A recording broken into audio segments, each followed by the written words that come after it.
اليوم إن شاء الله سأوضح لكم موضوعا مهما في تحليل المقالات العلمية. Saya akan menerangkan berkenaan dengan tajuk artikel review. Okay? وبالنسبة لهذه المهمات والواجبات فلها 30 درجة. 30 markah 30 marks. منقسمة إلى ومقالتين. مقالة باللغة العربية 15 درجة. Artikel review dalam bahasa Arab. Artikel review daripada maqalah bahasa Arab 15 markah. Dan artikel review tahlil maqalah min al-maqalat ghair al-arabiyah بمعنى من اللغة الإنجليزية والملايوية فلها 15 درجة. Artikel review untuk artikel bukan daripada bahasa Arab, mungkin daripada bahasa Melayu dan bahasa Inggeris 15 markah. Okey. إذن مجموع الدرجات إن شاء الله سيكون 30 درجة 30 markah. Dan suka diingatkan minggu ini adalah minggu ke berapa? Dah empat dah. Dah empat dah. So minggu dah empat dah. So lagi 2 minggu, lepas 2 minggu cuti. So lepas ni saya tidak akan terangkan lagi berkenaan dengan artikel review. Okay? Saya cuma tunggu antum dan antuna menghantar tugasan. Okay? Any failure to submit this assignment will be considered 0. Okay? Sebarang kegagalan untuk menghantar assignment, markah ada, markah kosong. 0 means zero lah. Okay. So, سأبدأ أولا بتوضيح تحليل مقالة باللغة الملايوية نموذجاً. Saya terangkan sampel pengajaran ataupun cara membuat analisis ini dalam bahasa Melayu supaya lebih senang faham. Baik. Sekarang saya sharekan skrin. سأشارك معكم الشاشة. هل رأيتم الشاشة؟ نعم. Baik. Saya share dulu berkenaan dengan PowerPoint. Okay, lepas tu saya akan share. Okay, saya akan tutup. Ini boleh tengok semula dalam YouTube. Selepas ini. Lepas ni boleh tengok balik dalam YouTube. Okay. Ini adalah satu research. Ini adalah satu research. Okay. Tajuk research ni, saya ulang balik. Tajuk research ni, tinjauan awal, yang ni ta'allum apa ni? Kata bahasa ni apa? Kalau dalam bahasa Arab. النحو. Sekejap.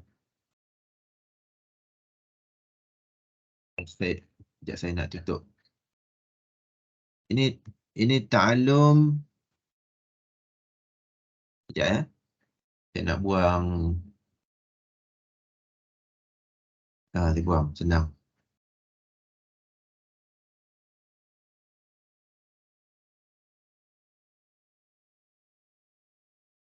Baik. Ini باللغة العربية تعلم النحو العربي.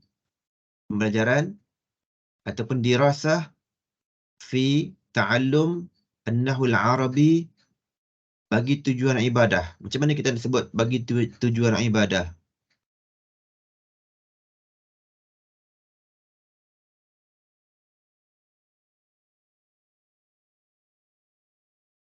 Ta'allum an-nahwu al-arabi, dirasah fi ta'allum al-nahwu al-arabi li aghrad al-ibadah.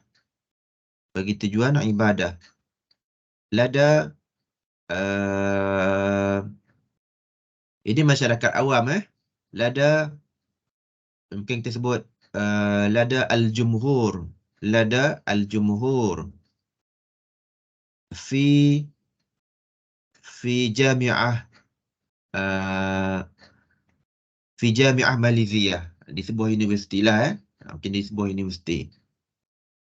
Okay. So ini contoh So nanti dalam projek nanti ini sebenarnya ini ada dia ada satu artikel. Cuma saya tunjuk dulu dalam bentuk PowerPoint. Boleh? Boleh. Baik. Sekarang selepas kelas hari ni, saya nak dalam grup WhatsApp ni kena tulis grouping. Group 1 siapa members, who are the members, group 2, group 3, group 4. Okay? One group can be consisted of 4 to 5 members. كل مجموعة يمكن أن يحتوي على 4 أو 5 أعضاء. واضح؟ Okay. Ini contoh هذا مثال من مشروع. Okay. Ini contoh projek saya sendiri. Saya buat projek ni setelah saya mengajar bahasa Arab kepada masyarakat, kepada pelajar-pelajar dewasa.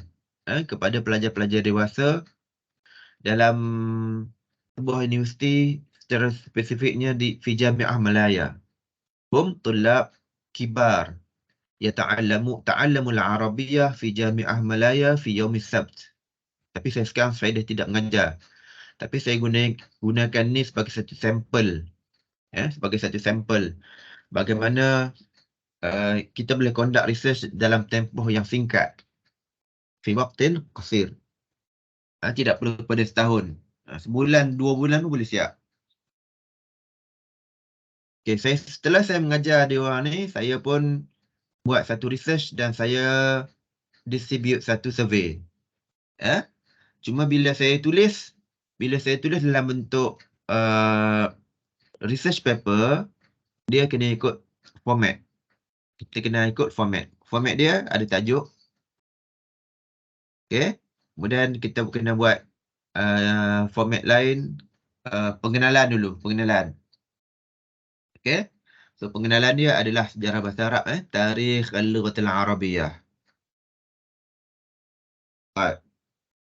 So ini boleh baca kan ini sejarah dia, sejarah bahasa Arab ni, maknanya sejarah bahasa Arab ni macam mana bahasa Arab masuk ke tanah Melayu. Okay, bahasa Arab masuk ke tanah Melayu dengan Islam. Jadi bila bahasa Arab masuk ke tanah Melayu dengan Islam, apakah kesan perkembangan ataupun apakah kesan bahasa Arab ke dalam masyarakat Melayu? Jadi bahasa Arab telah berkembang sebagai bahasa untuk memahami agama. Bila sebut bahasa Arab, disebut Islam. Jadi sebab tu sekarang jadi fobia kepada masyarakat bukan Islam. Bila sebut bahasa Arab, dia ingat belajar Islam. Sedangkan bahasa Arab adalah bahasa. Tidak semestinya bahasa Arab. Jadi, diterang ini secara muqaddimah. Ini muqaddimah. Okey. Sekarang, benda-benda ni, semua research ni, antum semua kena tulis dalam bahasa apa? Bahasa Arab. Arab. Okey. Sekarang, saya faham. Ada komplain tentang kualiti penulisan bahasa Arab ada di mana-mana lah. Cuma ada komplain dari segi pelajar Quran. Sebab pelajar Quran ni dia kena belajar bahasa Arab. Tu subjek bahasa Arab dia tak banyak. Jadi dia kena sambung dengan education apa semua lagi. Okay, sekarang saya sharekan satu cara efektif untuk menulis bahasa Arab dengan cara yang betul. Sekarang ni ada satu PowerPoint ni. Okay, sekarang awak pernah dengar tak Google Translate? Pernah dengar kan? Semua orang tahu kan? Okay, sekarang saya buka Google Translate. Saya bukan ambil yang pertama ni. Sa'adhab ila al-khiyar tsani. Saya pergi kepada selection yang nombor 2 sebab dia boleh translate lebih banyak ayat. Saya ambil Malay, ikut teks lah. Kalau English, kalau Malay, Malay. Okay. Sekarang nampak tak translation dia? دخلت اللغة العربية إلى عالم الملايو منذ القرن الأول للهجرة، وهو ما يتماشى مع قبول مجتمع الملايو للإسلام التجار العرب والفرس.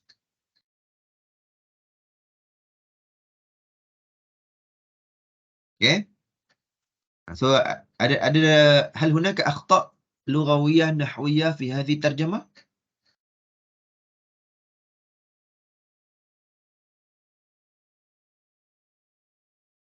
ما رأيكم؟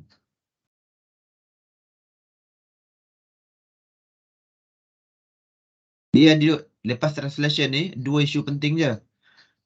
Faham ke? Yang pertama, faham tak faham ayat ni. Yang kedua, dia tak salah nahwu dengan sorof ke? Dua benda tu.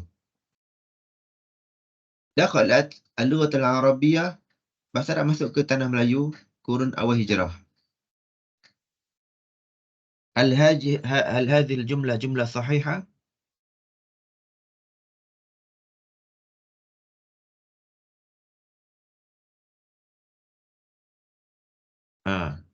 Ini diam tak berani jawab ke? Diam tak pasti ke?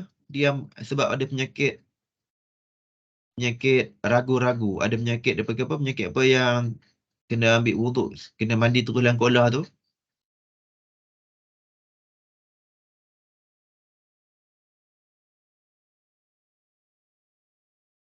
Betul, Ustaz. Ha? Betul.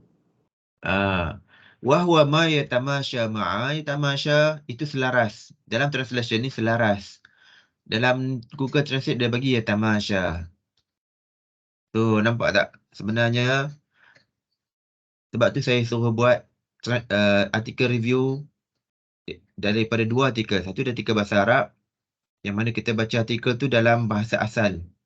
Yani naqra al-maqalah min al-lughah al-asliyah hatta nastafid min al-lughah. والمقالة الثانية ستكون من اللغة الملايوية أو اللغة الإنجليزية.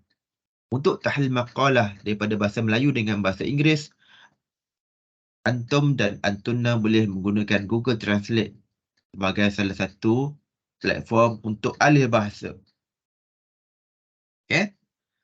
Di sini wahwa ma yatamasya ma'a qabul al-mujtama' al-Malayu lil Islam. Ini dipanggil apa? Para pedagang Arab dan Parsi. At-tujarul Arab wal Furs. Tidak ada salah. Okay? Kalau dulu translation dulu memang banyak salah. 20 tahun dulu memang salah. Sekarang tidak ada salah. Kerana platform ini menggunakan, dia adapt daripada AI, Artificial Intelligence punya platform. Okay? So nanti untuk artikel review nak translate, nak tukar balik ke Arab, boleh gunakan ayat ni. Cuma jangan copy paste lah. Jangan copy paste. Kena apa? Kena modify. Okay? Ini saya tunjuk. Okay. So daripada tajuk ni, okay? Ini perbelanjaan bahasa Arab di masyarakat. Nanti awak boleh buat macam-macam survey lah ya. Survey-surveynya berkenaan pembelajaran bahasa Arab di sekolah ke, pembelajaran bahasa Arab di masjid ke, pembelajaran bahasa Arab di mana-mana ke, ataupun motivasi pelajar bahasa Arab ke, ataupun motivasi pelajar bahasa Arab di mana-mana. Semuanya semua tajuk research mesti berkaitan dengan pembelajaran bahasa Arab. Okay. So kena mula dengan apa? Muqaddimah. Ini sejarah. Yang kedua,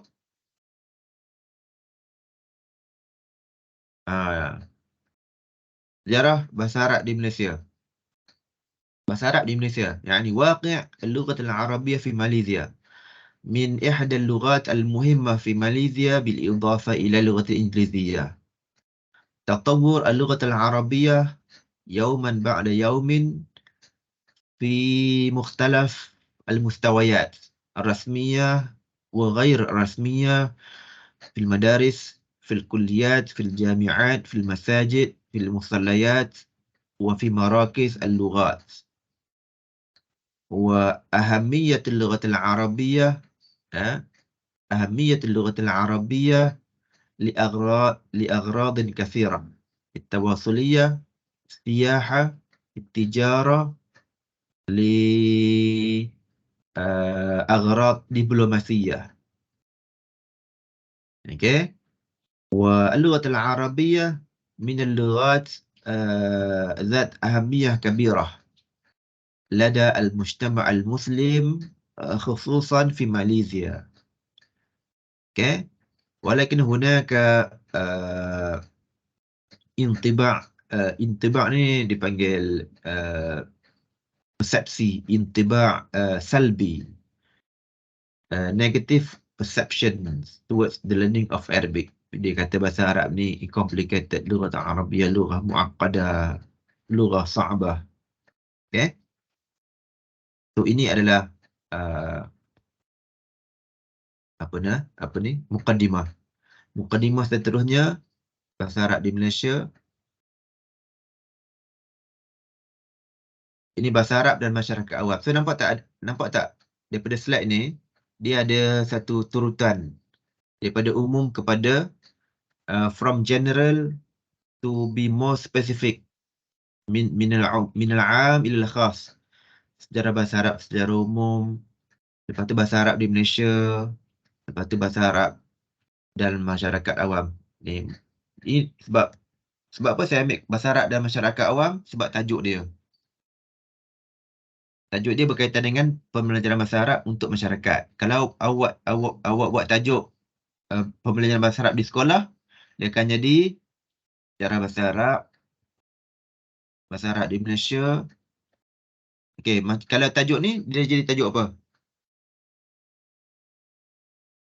Kalau buat tajuk berkenaan pembelajaran bahasa Arab di sekolah.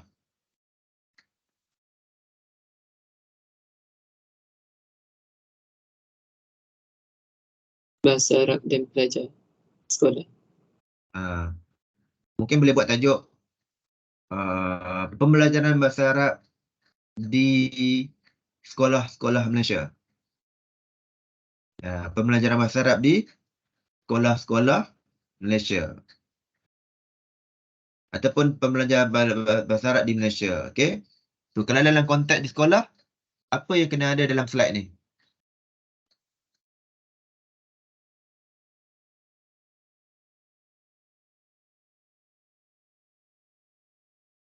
Ataupun apa yang kena ada dalam perenggan ataupun paragraf ni?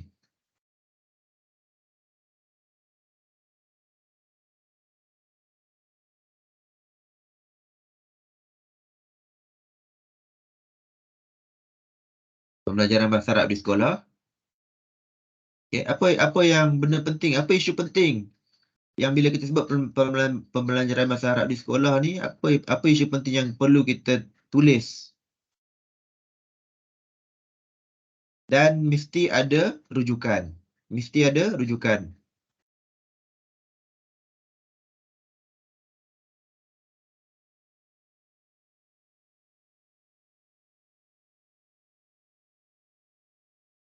Mungkin minat belajar terhadap bahasa Arab. Okey, pembelajaran bahasa Arab. Yang tu belum lagi ya. Ini baru mukadimah. Mukadimah maksud dia kita akan terangkan silibus bahasa Arab yang ada di Malaysia. Apa silibus yang ada?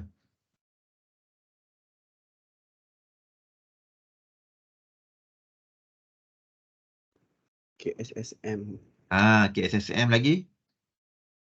KBD. KBD. Kan? Ini So kena terangkan dalam paragraf ni. Bahasa Arab di Malaysia ni dia ajar di sekolah menggunakan beberapa silibus. KSSM, KBD, itu untuk sekolah menengah. Sebab dia masih mukadimah. dia belum lagi kepada problem statement Dia belum lagi kepada mushkilatul bahth, dia masih mukadimah. Lagi kalau di pangkat sekolah rendah mungkin menggunakan silibus ber-KPM kalau sekolah kebangsaan. Kalau sekolah uh, sekolah kerajaan negeri Selangor dia guna silibus apa?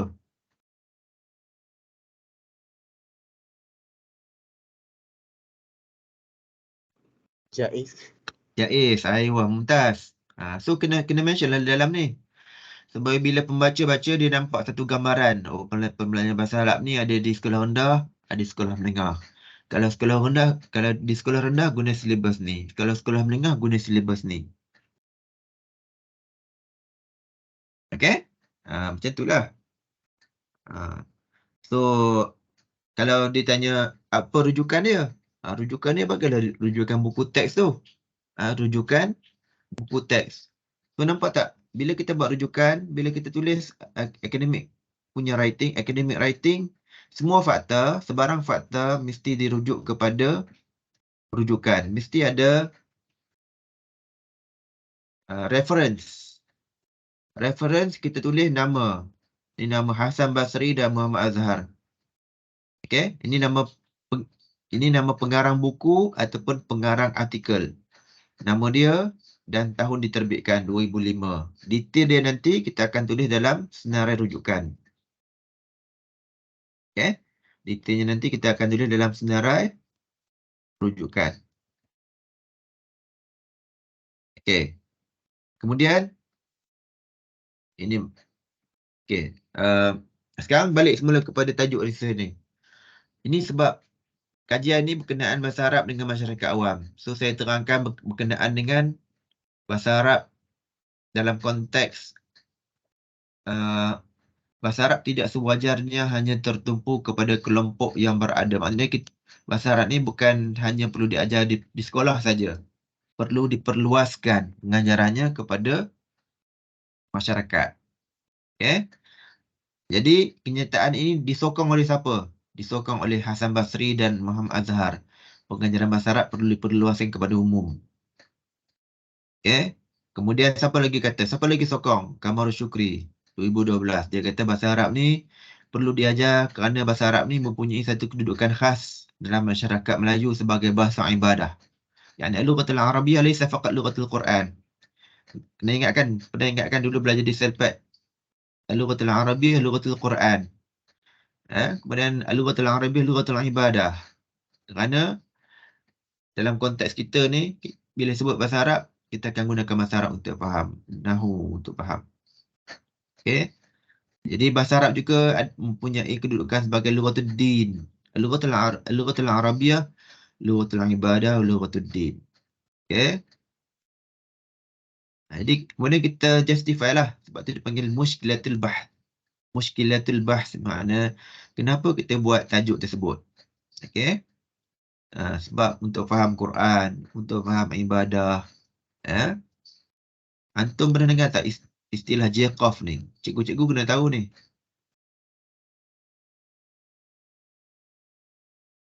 Kena Benar. guys.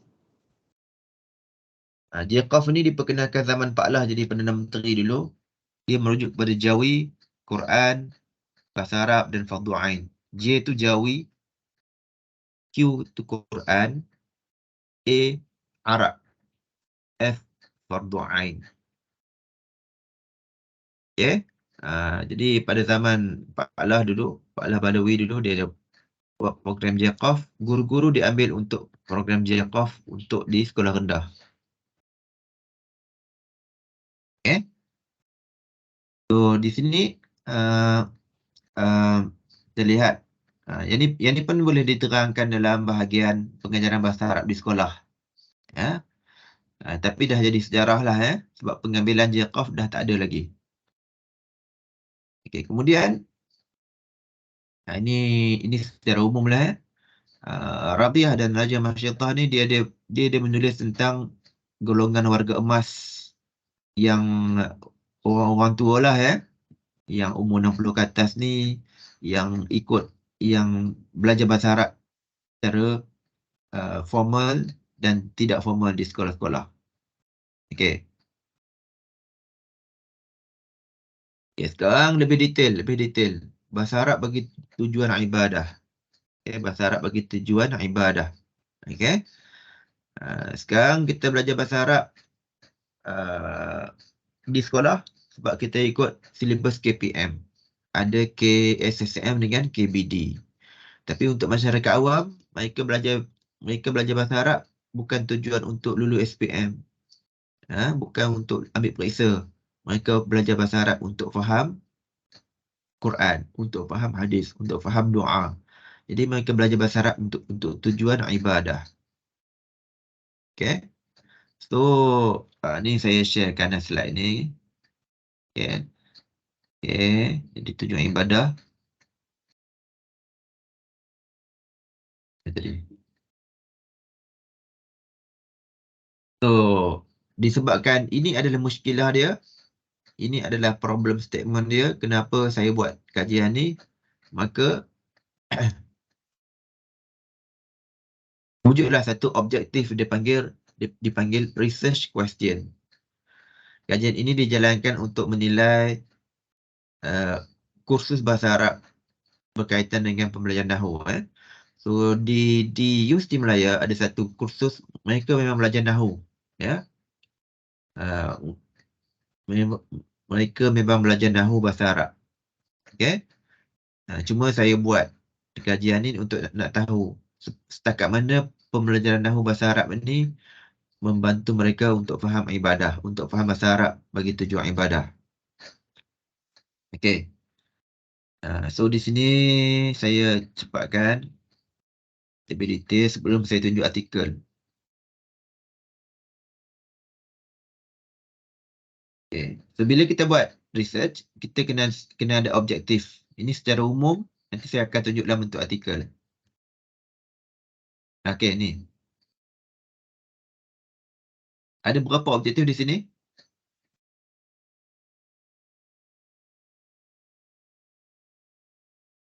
Ada 3. Yang pertama saya nak tahu latar belakang dia, keperluan belajar. Kenapa mereka belajar bahasa Arab? Ini bukan belajar sekolah, ini belajar dewasa. Kemudian mereka telah belajar bahasa Arab di UM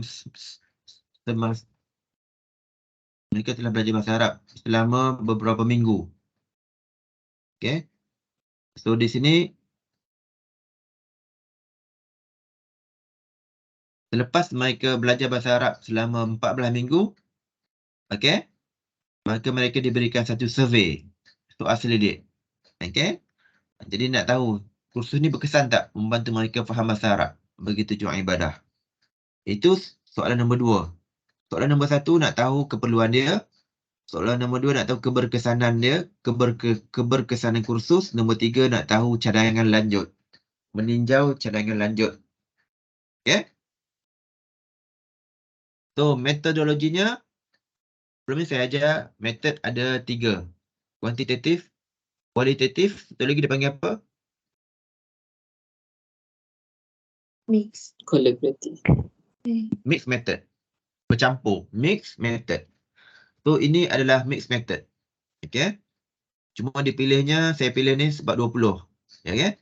So saya tunjuk, baru ni saya dah tunjuk macam mana nak pilih responden. Yang online tu ya. Kalau random guna, baru ni saya tunjuk guna apa? Apa website dia? Tapi ramai tak petang itu. Rawsoft. Sample size, saya tunjuk balik. Kan nampak website ni?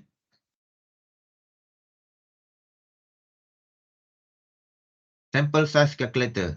Sample size calculator. Okay, Rawsoft ni, ini dipanggil margin error. 5% and 95% confidence level jangan ubah. Jangan ubah. Dalam social science, 5% error diterima. Okay? Sebab dia melibatkan survey sahaja. Tapi dalam pure science, dalam architecture, dalam medik, tidak boleh diterima walaupun error cost 0.001%.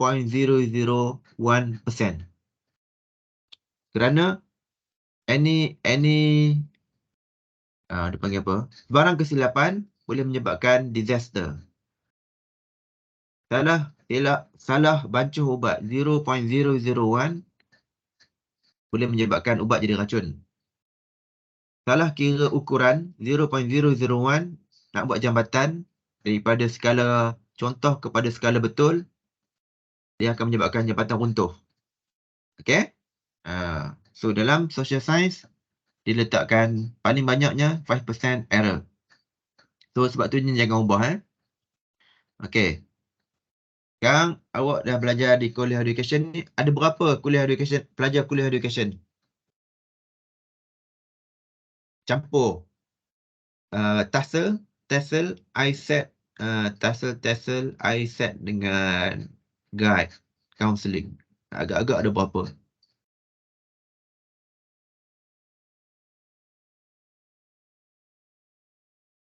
Ada 1,000? UG lah, UG. Ada 500?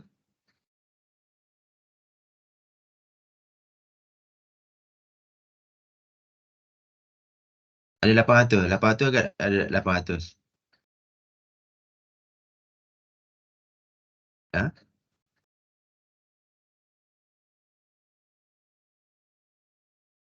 Boleh lakukan 800 Okay. So nampak tak? What is the population size? Dia tu 800. So nampak tak? Your recommended sample size is berapa?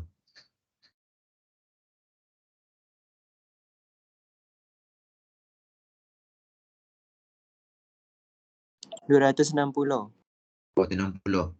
Okay? So meaning to say, kalau kita buat random ni rawak. Kita tak perlu kita tak perlu distribute kita punya sampling kepada semua 800. Kita ambil, dipanggil ayinah. Sebab tu, sample size ni ialah population secara keseluruhannya dipanggil mujtama' ad-dirasah. Mujtama' ad-dirasah 800. Tapi bila kita buat survey, kita buat study, ya, logik akal, kita tak akan survey kepada semua orang. Kita akan pilih sampling yang terpilih. Maka kita akan gunakan satu formula. Ini dipanggil formula random sample size. Dia ada table dan dia ada juga dipanggil online calculator. Kita gunakan ni lah, rawsof.com. Maka ini dipanggil ayinah ad-dirasah. Sampling dia adalah 260. Sampling dia ada 260. Cuma dalam study yang saya buat ni, saya tidak gunakan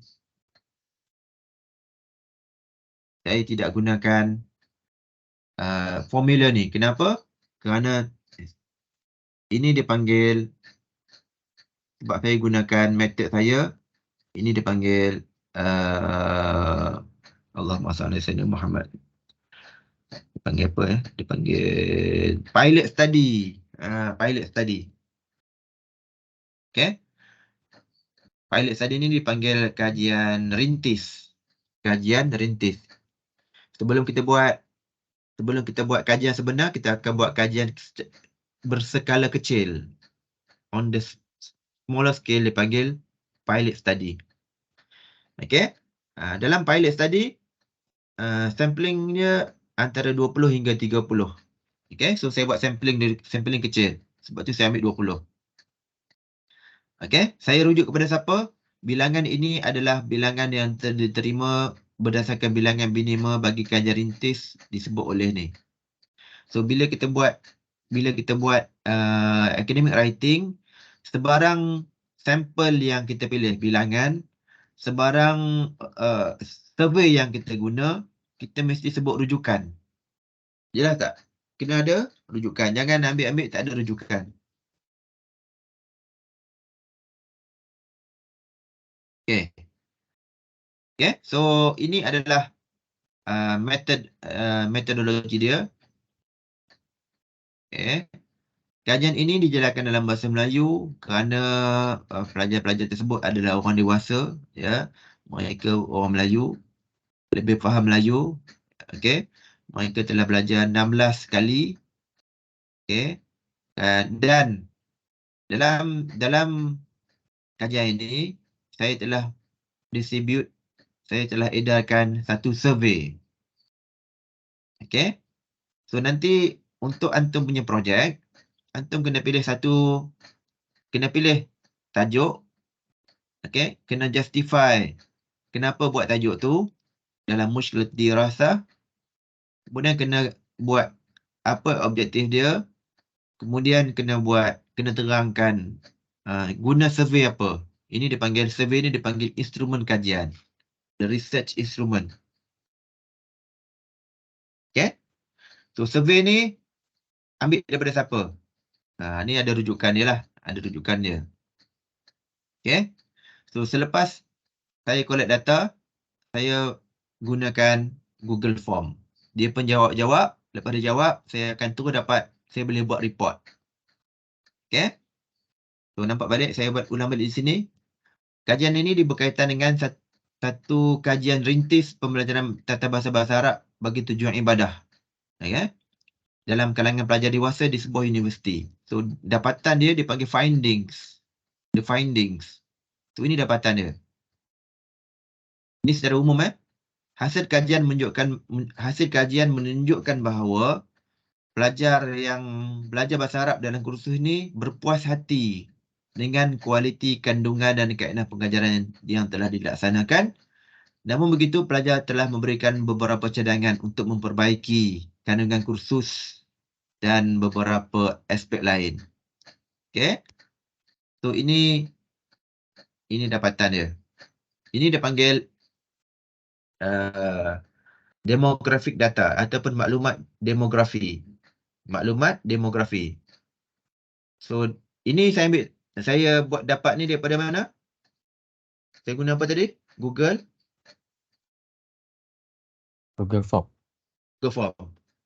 Okay. Kalau kita guna Google Form, lepas semua jawab, kita tekan dekat result, dia akan keluar terus dalam bentuk carta bulat. Dia dipanggil carta pie.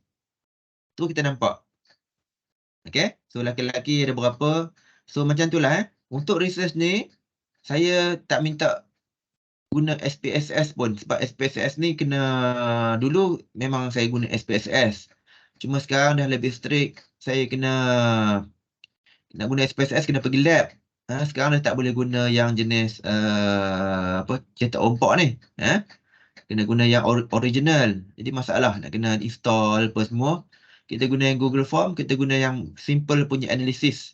Kita guna N, numbers, frekuensi dan juga percentage.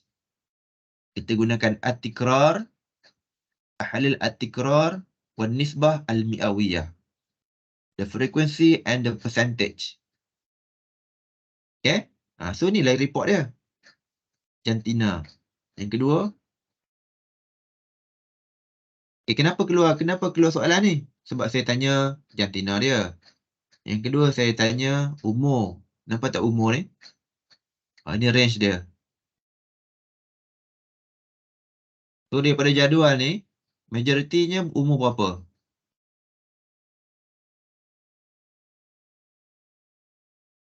41 hingga 50. Okay. Ada seorang lah yang mungkin dia tengah tunggu SPM kot. Dia masuk belajar situ. Okay. Kemudian, ini sebab soalan ni. Okay, saya tanya juga berkenaan dengan kelayakan akademik dia sebab saya nak tahu. So nampak kan? STPM agak seimbang lah. Walaupun mereka ni pelajar dewasa, majoritinya ada apa?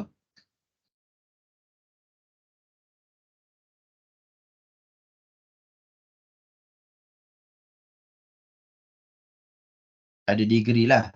Ada bachelor degree. Okay? PhD pun ada 3 orang. PhD pun ada, masters pun ada.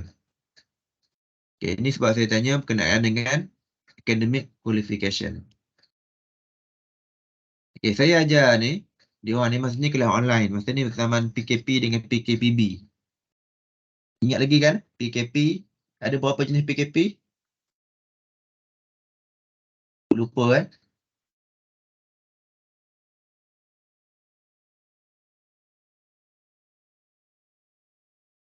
PKP, perintah kawalan apa? Pergerakan. Lagi satu ada PKP, B. PKPD, Bersyarat. PKPB, PKPD, PKP kan.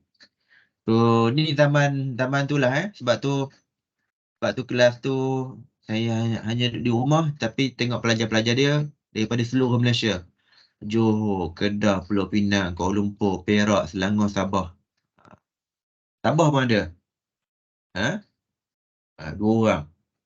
Kalau buat kelas tu kelas face to face, orang Sabah tak boleh nak belajar. Itulah kelebihan online. Okay, sekarang saya tanya dia. Sebab saya nak tahu, mereka ni belajar bahasa Arab ni ada basic ke tak ada basic? Maknanya mereka pernah tak belajar bahasa Arab di sekolah dulu? Sekolah rendah ke sekolah menengah? Tu yang jawab ya 7, yang jawab tidak ada 3. So majoritinya ada basic ke tak ada basic? Tak ada. Tak ada. Sekarang makna dia daripada research ni saya dapat faham majoriti tidak ada basic. Okey. Namun selepas 16 minggu mereka belajar bahasa Arab secara online menggunakan modul yang disediakan.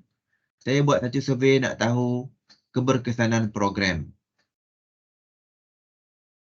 Okay, sekarang tengok pada sini. Saya berminat untuk belajar qawaid bahasa Arab. SD ni strongly disagree lah. Sangat tidak setuju. D, disagree, tidak setuju. N, neutral, tidak pasti. A, agree, setuju. SA, strongly agree, sangat setuju. So, kalau tengok soalan nombor 1 ni, saya berminat. So, apa yang dapat kita faham di sini? Mereka minat ke tak minat?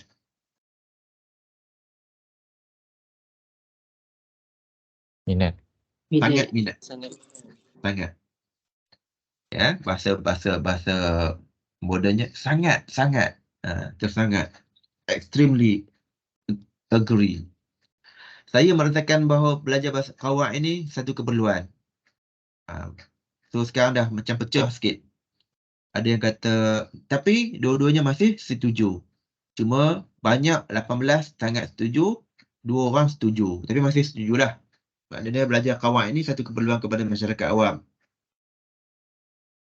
Soalan nombor 3. Saya mudah untuk dapat bahan belajar bahasa Arab. Okey. Daripada soalan 1 dengan 2, mereka setuju bahawa belajar qawaid ini penting. Cuma dari segi bahan. Soalan tanya, mudah tak dapatkan bahan untuk belajar bahasa Arab ni? Belajar Nahu ni.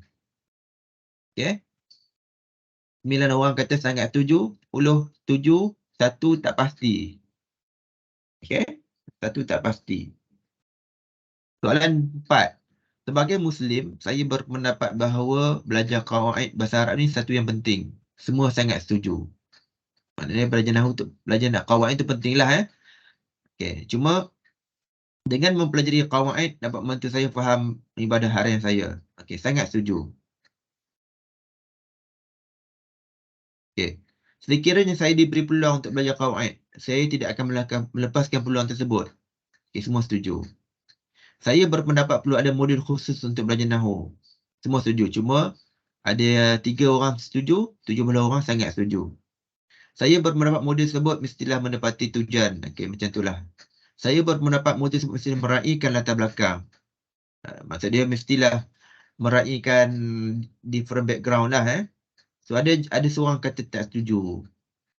Saya berpendapat terjemahan dapat membantu saya faham. So ada yang kata setuju, ada yang tak setuju. Ada yang setuju, ada yang tidak setuju. Okay. Saya berpendapat qawaid tidak perlu diutamakan dalam pembelajaran bahasa Arab. Okay, kenapa ramai pula jawab tak setuju? Makna dia mereka sokong ke tak sokong untuk belajar Nahu dalam pembelajaran bahasa Arab? Sokong. Sokong. Cuma dalam soalan tu saya gunakan ayat negatif. Saya boleh buat ayat. Saya berpendapat bahawa bahasa Arab perlu diutamakan. Kalau perlu, maka ramai duduk kat sini lah. Cuma saya buat tidak perlu, maknanya perlulah sebab dia tak setuju. Saya berpendapat dengan belajar bahasa Arab dapat menambah keyakinan, dapat tambah khusyuk. Okay, dia orang setuju. Maknanya bila belajar Nahwu tu dia faham lah bahasa Arab. Dia faham ayat bacaan dalam ibadat.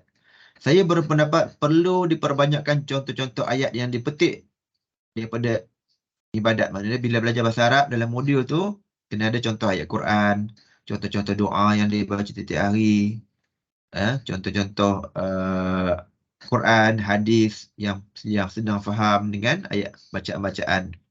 Okay, dan dia setuju. Saya berpendapat untuk menguasai bahasa Arab memerlukan kepada latihan yang menyeluruh, komprehensif. Dan dia setuju. Okay. So inilah soalan-soalan dia. Ada berapa soalan? Ada berapa slide? 1, 2, 3, 4. So ada 5 slide. Okay. Ini soalan yang saya distribute kepada pelajar-pelajar ni. Secara keseluruhan saya berpuas hati dengan modul ni. So soalan-soalan ni macam tadi saya tanya, saya ambil daripada mana? Google Form. Bukan, Google Form tu platform dia. Kita transfer soalan tu, kita buat soalan kan. Lepas tu kita boleh pilih kan skill apa semua. Tapi soalan-soalan tadi tu, soalan 1, soalan 2, soalan 3 sampai soalan saya ambil daripada mana tadi? Ini dia.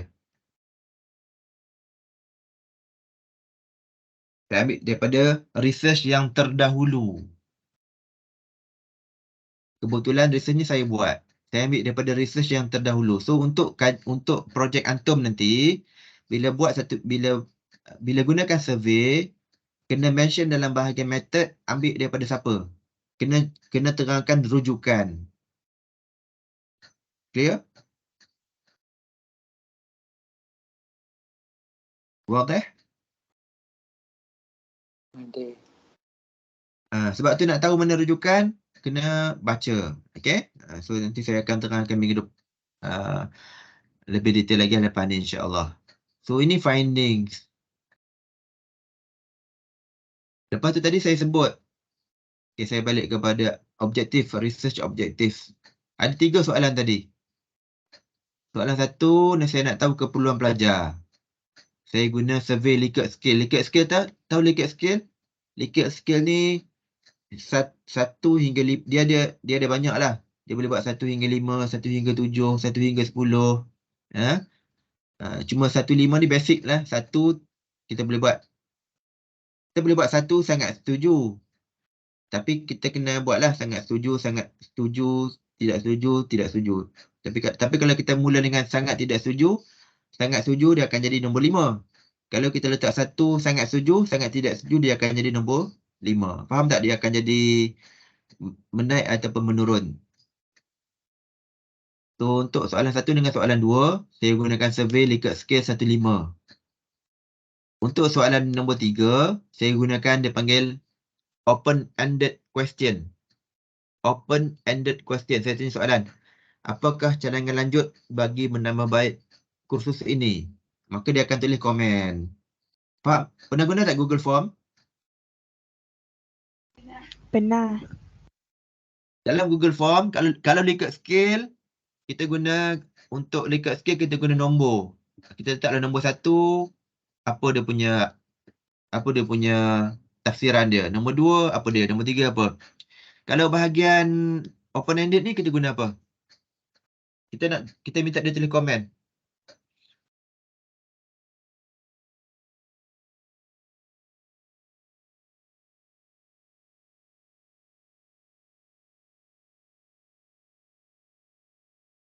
Tak apa, lepas ni kita akan buat praktikal. Saya akan tunjukkan dalam kelas. Cuma untuk hari ni, untuk bagi yang pernah guna Google Form, kalau saya nak minta respon dalam bentuk open-ended, saya guna apa? Short answer. Short answer. Guna apa? Short answer. Short answer. Short answer ataupun long answer. So dia tulis lah. Dia akan tulis komen-komen dia macam-macam. Daripada 20 orang ni, maka saya kena baca dulu jawapan dia. Lepas tu saya kena buat khulasah. Saya kena talkhis. Daripada talkhis ni saya dapat faham cadangan mereka berdasarkan beberapa tema. Okey. Tema pertama pengurusan kursus. Okey. Ada yang rasa 16 minggu tu tak cukup, kena panjangkan lagi. Ada yang kata kursus secara online ni tak kurang berkesan, kena buat secara bersemuka. Kan ada yang kata kena buat recording, kena buat bersemuka dan juga recording. Okey. Ni macam Dr. Wan Rosli buatlah. Kelas online boleh record, tetapi kalau kelas bersemuka, kalau terlepas tapi tak record, jadi untuk kelas akan datang lecturer tak ulang dah. Jadi di situlah dia punya problem dia, nak kena buat kelas face to face, nak record lagi. So ini tema pertama. Tema pertama pengurusan kursus. Tema kedua aspek pengajaran. Okey. Mungkin kelas online terhad. Pelajar nak lebih interaction. Pelajar nak nota yang lebih banyak lagi. Mungkin juga pensyarah. Cadangan lain, aplikasi online. Tu nampak tak? Ada 3 lah. Nanti saya akan kongsikan slide ni dalam WhatsApp group. Okay. Dalam YouTube pun dah ada. Dalam YouTube tu, sebab tu saya suruh tengok YouTube tu. So ini adalah cadangan yang saya buat untuk soalan nombor 3. Yang mana saya dah analisis dan saya dapat beberapa tema. Pengurusan kursus. Yang kedua, yang pertama pengurusan kursus. Yang kedua aspek pengajaran. Yang ketiga aplikasi online. Yang keempat sumber pembelajaran. Pelajar minta ditambahkan lagi bahan modul. Yang ketiga testimoni ataupun pengakuan pelajar terhadap kursus ini. Okay. Dan akhirnya ada perbincangan. Okay. Maknanya daripada kajian ni saya dapat faham apakah sumbangan kajian ini terhadap masalah kajian yang saya kaji tadi. Okay. Maknanya dia di sini saya dapat faham belajar Nahu ni, belajar Nahu ni bukan sekadar di sekolah. Masyarakat awam juga minat untuk belajar Nahu. Okay. Cuma masyarakat awam, macam kita belajar bahasa Arab, sebab memang kena habiskan silibus baru boleh grad. Tapi orang awam, pelajar awam, mereka belajar bahasa Arab untuk faham Quran dan ibadah. Okay. Dan depan ni mungkin boleh buat kajian lain. Apakah modul sesuai untuk belajar balaghah? Kita belajar balaghah di sekolah sebab ikut silibus sekolah. Mungkin depan ni perlu tak kita mengajar balaghah kepada orang awam? Perlu tak kita mengajar balaghah di masjid? Okay? So ini adalah future study yang boleh kita buat. Okay? So perlu tak kita mengajar syair-syair Arab kepada orang awam? Kalau perlu tu setakat mana? Okay? Sebab tu kita buat study ni. Okay? Ini adalah platform Google Classroom yang saya guna. Saya gunakan platform Google Classroom, YouTube channel, dan ini buku dia. Antum daripada CFS kan, antum bisa nampak nama ni kan? An-Nahwul Muyassar. Sekarang ada kitab baru nama dia As-Saraf Al-Muyassar. Nahwu mudah dengan saraf mudah. Awak cari dalam website Telaga Biru Sdn Bhd. Okay. So ini kepentingan dia. So cuba terangkan kepada saya. Selepas saya terangkan benda ni, apa yang awak dapat faham daripada kepentingan ataupun sumbangan kajian ini?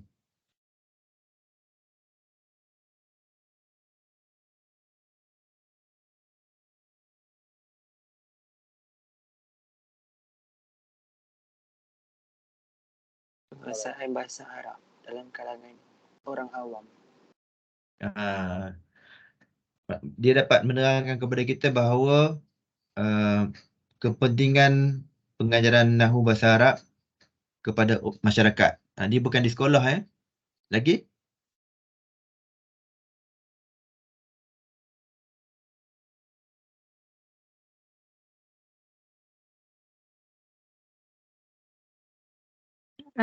Kalau ada orang lain nak buat research pasal yang berkaitan dengan tajuk ni, research yang doktor buat ni boleh dijadikan sebagai reference kepada dia orang. Betul. Okey. Tapi saya buat ni untuk masyarakat awam yang umum Okey, katakan awak nak gunakan research ni, soalan sama, kat siapa awak boleh apply? Framework yang sama tapi akan dapat dapatan yang berbeza. Macam mana cara dia?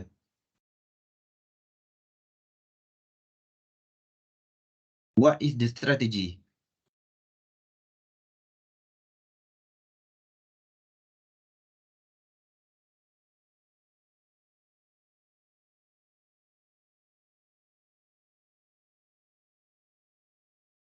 Tak dapat idea Tak dapat Doktor, Ha. mungkin kepada pelajar yang ambil kos lain yang tak belajar bahasa Arab. Okey. Itu untuk pelajar kos lain. Kalau dalam konteks masyarakat Malaysia ni, siapa lagi yang perlukan yang lebih spesifik?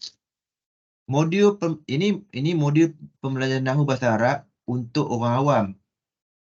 Selain daripada tu, apa lagi kita punya target group kita yang boleh kita buat research dalam konteks yang similar, hampir sama? Ustaz yang mengajar dekat masjid. Okey, di masjid. Cuma di masjid tu, di masjid okey. Cuma kita kena spesifik lah. Siapa yang datang masjid tu? Orang yang dah berpencen.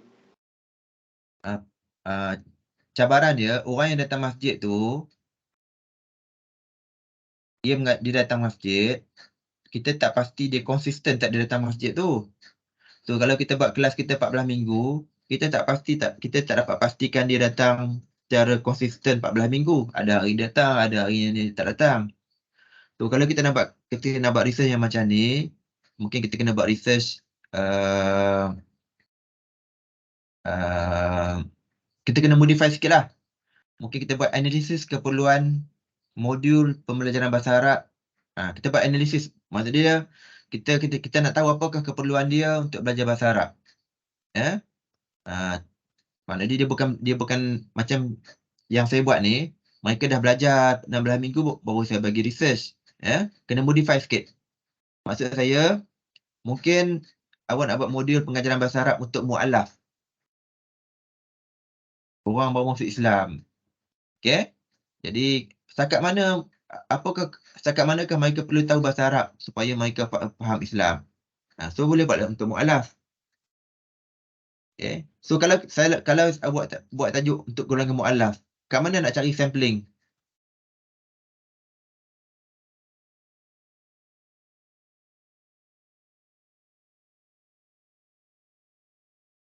Kat mana? Cara mudah ataupun cara yang betul? Persatuan Ma'alaf. Perkim, Persatuan Cina Islam, Magma, tu cara dia. Ataupun awak boleh buat secara umum, awak boleh post, awak boleh blastkan soalan tu dalam social media.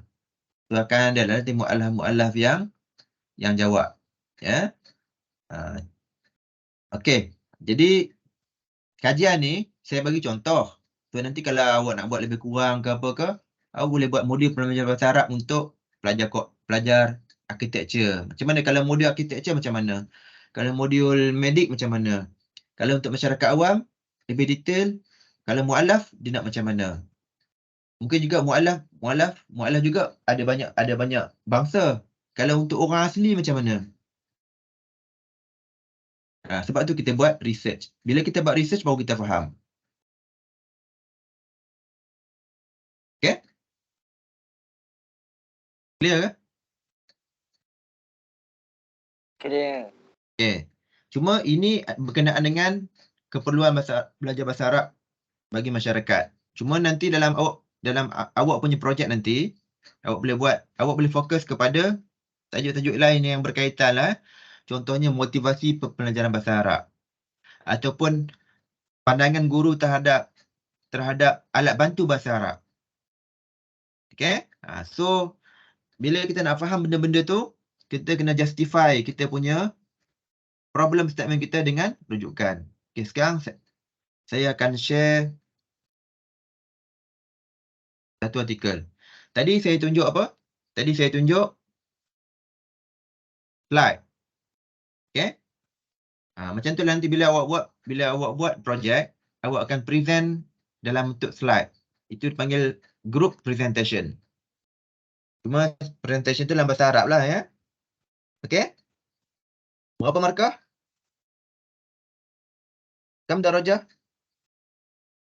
30. 30. So untuk artikel review 30, 2 artikel. Untuk presentation 30. Lagi 40 apa dia? Research proposal. Research proposal. Si proposal ataupun punya research report lah. Kena tulis. Yang ni kena tulis seorang-seorang. So ini contoh artikel. Okay, ini contoh artikel. So dia samalah tadi. Cuma saya tulis balik kajian rintis penularan bahasa Arab. Saya share contoh artikel dalam bahasa Melayu dulu. Okay, kalau tengok dalam report ni nanti, macam ni lah lebih kurangnya. Dia akan ada tajuk. Okay. Abstract. Ikutlah kalau nak bagi ada pun tak apa. Abstract ni ringkasan kepada artikel tersebut, ringkasan dia. Okay. Okay, yang penting ada abstract ni, ada tak apa, tak ada tak apa. Yang penting selepas tajuk kena ada pendahuluan, muqaddimah. Okay. So ni benda yang samalah. Saya terangkan muqaddimah dia, bahasa Arab dia, sejarah bahasa Arab, macam mana bahasa Arab bermula di Malaysia. Okay. Kemudian ada flow, ada naratif dia. Macam mana bahasa Arab diajar di Malaysia. Ada sistem formal dan tidak formal. Ada di peringkat sekolah, peringkat universiti yang ajar bahasa Arab. Kemudian lebih detail. Ini problem dia. Problem dia bagaimana bahasa Arab diajar di kalangan masyarakat awam. Kalau di peringkat masyarakat awam, mereka guna silibus apa? Kenapa mereka belajar bahasa Arab? Okay? Jadi di sini nampak tak ada nama-nama orang ni. Semua ni adalah justification. Bila kita nak terangkan, kita nak justify, kenapa saya buat kajian ni disebut penting oleh siapa-siapa. Okay? Agak panjang lah kan? Tapi saya kena share lah sebab ini. Lepas tu daripada kajian ni baru saya buat tadi, ini objektif dia. Research objektif.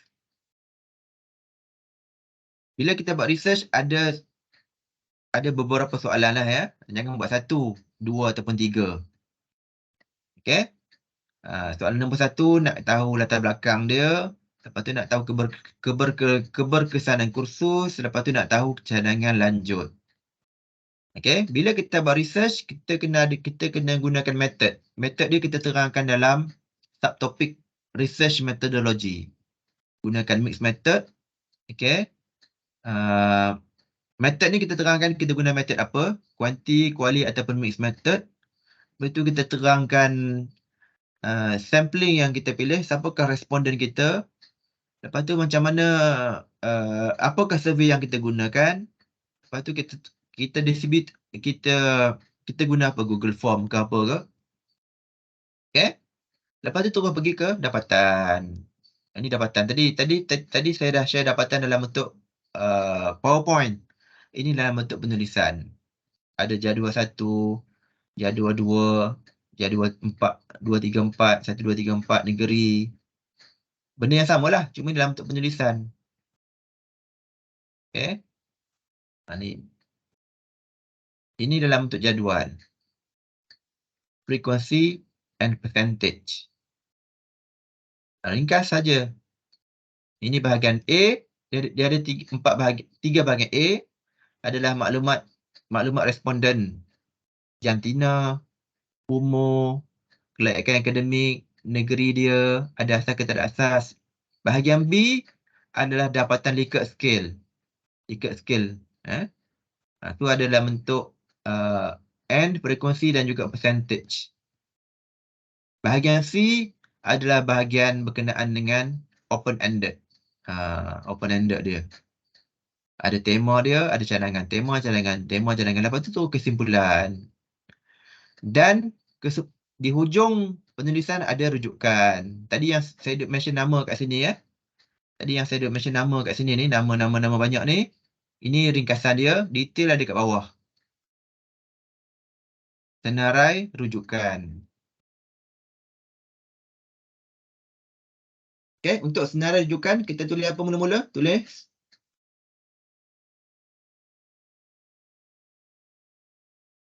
Penulis. nama penulis. Kita tak tulis penuh ya. Tulis J gitu je dah. 9 ni tahun ni bukan tahun lahir dia ya. Ini bukan birthday dia ataupun tarikh mati dia. Ini adalah tarikh buku ataupun artikel tersebut diterbitkan.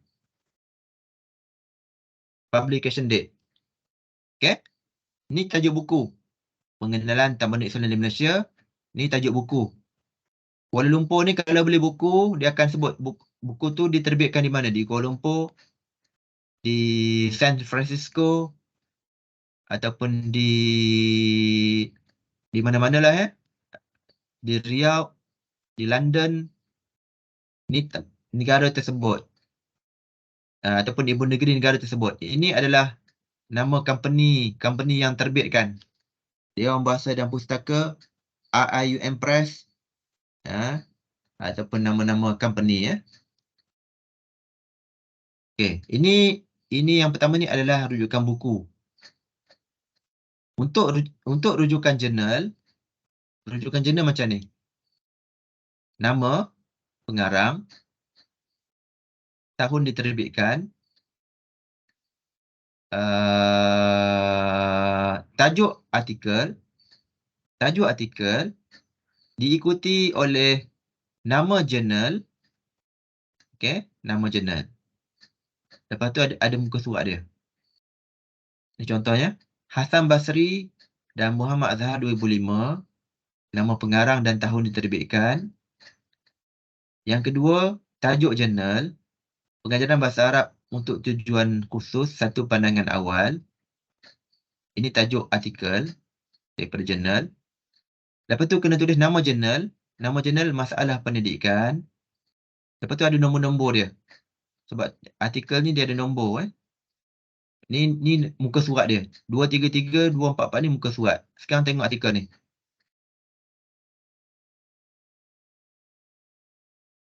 Artikel ni siapa pengarang dia?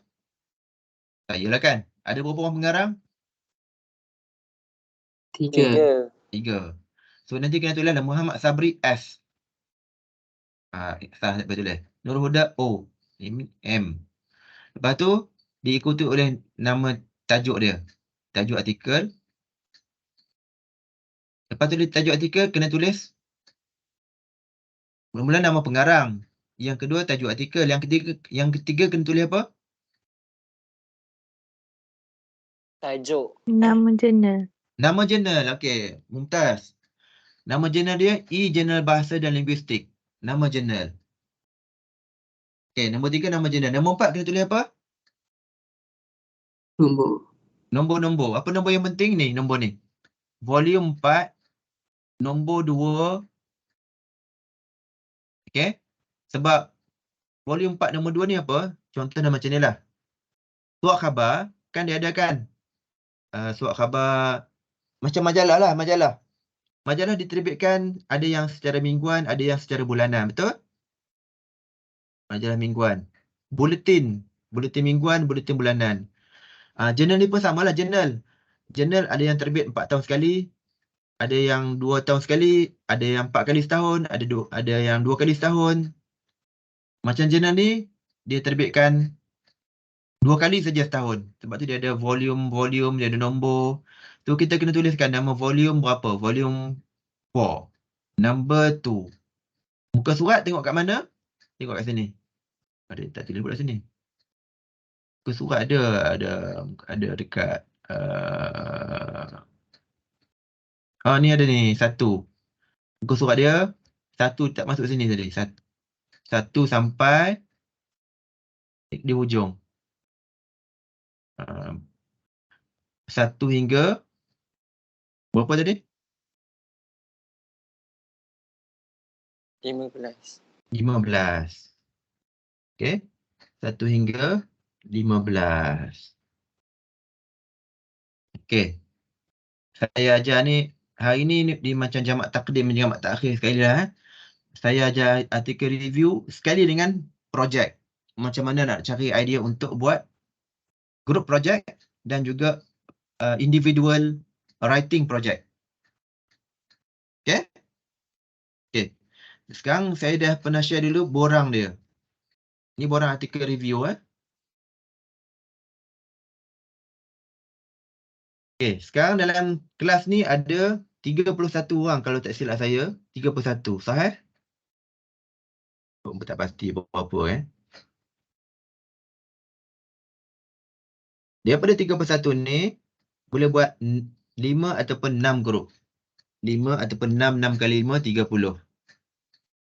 Okey? 5 ataupun 6. Kalau ni, ataupun 7 lah. 5 ataupun 6 ataupun 7 bincang. Lepas ni tulis dalam WhatsApp group. Okey. Tulis dalam borang ni, number group. Rakam majmu'ah. Yang kedua, a'dha' al-majmu'ah. Nombor 3, lepas baca artikel ni, kena buat review dalam bahasa Arab. Oleh kerana artikel ni dalam bahasa Melayu, nak tulis dalam bahasa Arab, tadi saya kata apa? Guna Google, ni contohlah, nak memudahkan.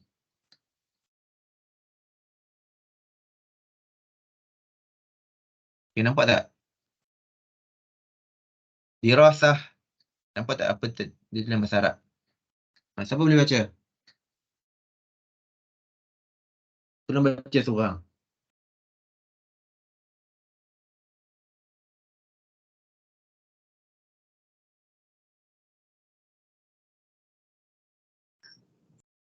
دراسة تجريبية حول تعلم القواعد اللغة العربية لأغراض العبادة بين الطلاب البالغين في جامعة UMCCED Jamiah Malaya. Ataupun Free Jamiah Malaya lah. So macam tu lah. Kalau kita buat artikel review dalam bahasa Melayu ke bahasa Inggeris ke nak tulis bahasa Arab, gunakan platform ni sebagai alat bantu untuk ahli bahasa. So kita dapat istifadah daripada bahasa Arab. Dirasah tajribiyah, kajian rintis. Haula ta'allum qawaid al-lughah arabiyyah li aghrad al-ibadah baina at-tullab. Dia guna istilah at-tullab al-balighin, pelajar dewasa. Walaupun bukan maksud baligh ni baligh dari segi syar'i cukup umur ni kadang-kadang umur 13 dah cukup umur. Di sini dia bermaksud pelajar dewasa. Boleh juga kita ubah jadi at-tullab al-kibar fi sin. Baina at-tullab al-kibar fi sin. Tapi kalau sebut al-kibar fi sin, dia membawa maksud pelajar tua. Sedangkan pelajar sebut ada pelajar dewasa. Ada kibar fi sin ni warga emas. Jadi balighin tu sesuai lah. Tullab al-balighin. So daripada form ni, mana form tadi? Okay. Baca artikel ni, buat talkhis. Buat apa? Talkhis. Unwan al-maqalah. Muallif dia siapa? Muallif bukan muallaf muallif. Pengarang ni siapa? Khalfiyah ni background. Untuk background baca bahagian pendahuluan ni, baca balik, lepas tu buat sinopsis. Lepas tu muskilah. Apa muskilah dia? Dalam ni muskilah dia mungkin duduk dekat sini. Mungkin duduk dekat ni. Ni. Dia buat dalam tajuk, dia terangkan dalam tajuk perkembangan kursus bahasa Arab untuk orang awam di Malaysia. Okay. Ada setengah artikel dia memang tulis problem statement. Jadi problem statement tu baca bahagian problem statement, buat talkhis di bahagian ni. Muskilah. Okay. Untuk nombor 5, ahdaf wa as'ilah dirasah. Ni dia terangkan dalam bahasa Melayu. Okay. Awak translate lah balik. Apa ahdaf dia? Ataupun buat talkhis. Objektif dia. Okay. Kemudian di sini ada method. Okay, sini ada bahagian method. Talkhis bahagian di sini, method. Manhaji iaitu dirasah. Okay. Manhaji iaitu ad-dirasah. Nombor 7, nata'ij ad-dirasah. Findings. Awak baca semua findings ni, awak talkhiskan, antum talkhiskan dalam bahagian ni. Apakah talkhis nata'ij ad-dirasah? Okay. Untuk nombor 8. Nombor 8 apa ni?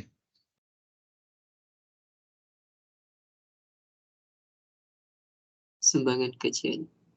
Sumbangan kajian. Okay. Untuk sumbangan kajian, dia tak ada tak ada lah mention dalam artikel tu. Yang ni kena fikir, kena buat critical thinking. Selepas baca artikel tu daripada awal sampai habis, cuba buat 2-3 point. Apakah sumbangan kajian ni? Sumbangan terhadap bahasa Arab, sumbangan untuk silibus bahasa Arab, sumbangan untuk masyarakat, ya. Itu dipanggil ishamat ad-dirasah. Ismun nasyir. Nasyir ni apa? Publisher. Okay. Publisher. Okay. So, publisher artikel ni apa?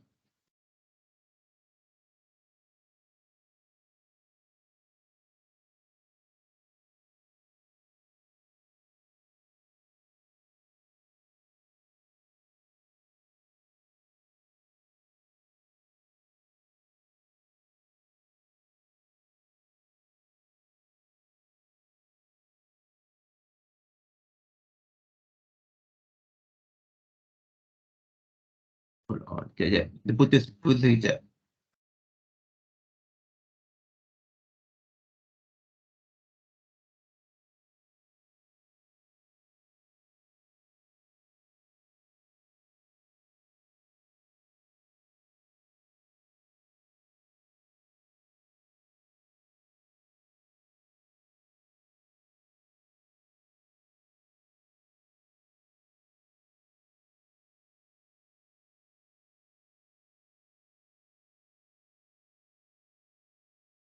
Okay, clear? Clear tak balik suara saya ni? Ya. Putus je ni. Ya. Okay, terputus sekejap. Okay, so untuk bahagian An-Nashr ni publisher dia. Publisher dia ada nama universiti tu lah. Publisher ni adalah universiti dia. Okay. Universiti ni apa tadi? Dia senangnya beginilah. Untuk universiti ni dia ada website dia. Dia ada website dia. Nanti masa kita cari artikel, kita akan ambil daripada website. So nampak ni website dia. So publisher adalah siapa ni? Quiz. Quiz. Itu lah. Penerbitnya adalah College Universiti Islam Antarabangsa Selangor. So tulislah dekat sini. Ismun Nasyir. Ta'liqat ukhra, komen lain. Apalah komen lain? Komen kamulah. So inilah 10 elemen yang saya akan nilai, nak bagi markah 15 markah untuk setiap artikel yang dibuat. So ni rubrik dia. Ni rubrik dia. 5 kali 5 ada 3, 5 kali 3 15. Macam mana analisis, critical analysis dan juga language style. Saya masa tengok penulisan tu saya turut kira sekali dengan salah nahwu dengan saraf. Kalau banyak salah saya potonglah markah. Okey? Ada. Okey, ada soalan?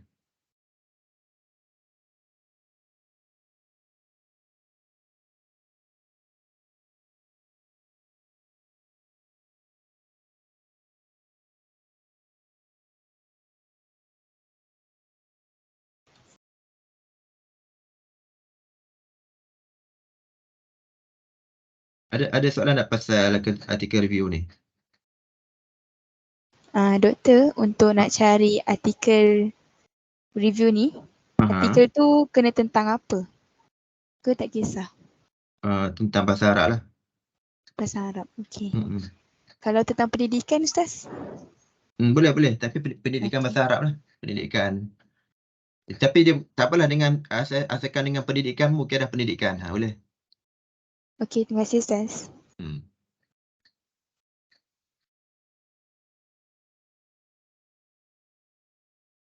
Okay, ada lagi?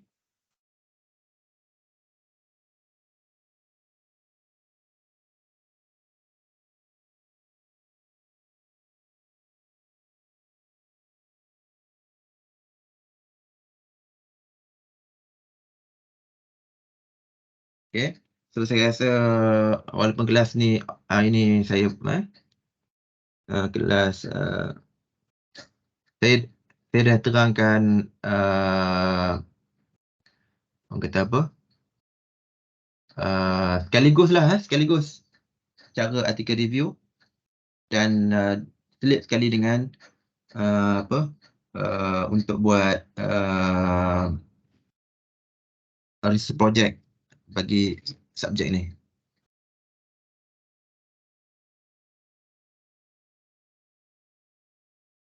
Okay, so kalau tak ada apa-apa, insyaAllah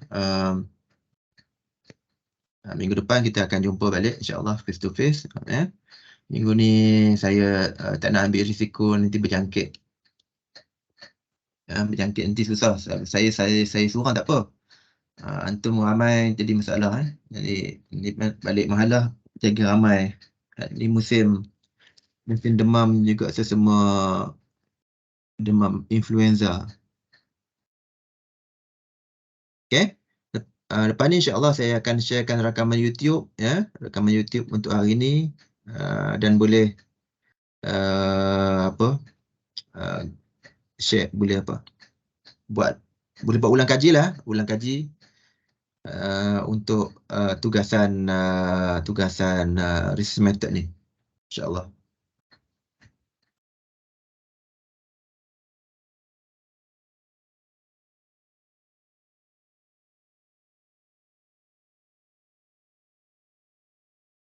Okay, so untuk lagi masa yang berbaki ni, insyaAllah saya akan bagi tugasan dalam grup. Yang pertama, senaraikan nama grup dan ahli kumpulan dalam WhatsApp group. Okay.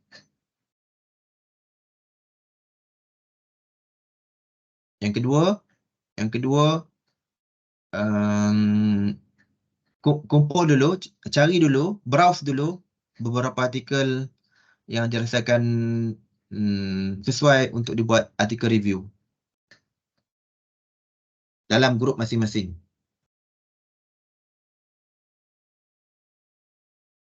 Boleh? Boleh. Boleh, Ustaz. Boleh. Okay. Jadi saya kena minta diri dulu sebab saya nak ke klinik apa tu. Okay, ila liqa. Assalamualaikum. Syukran, Ustaz. Waalaikumsalam warahmatullahi Syukran, Ustaz. wabarakatuh.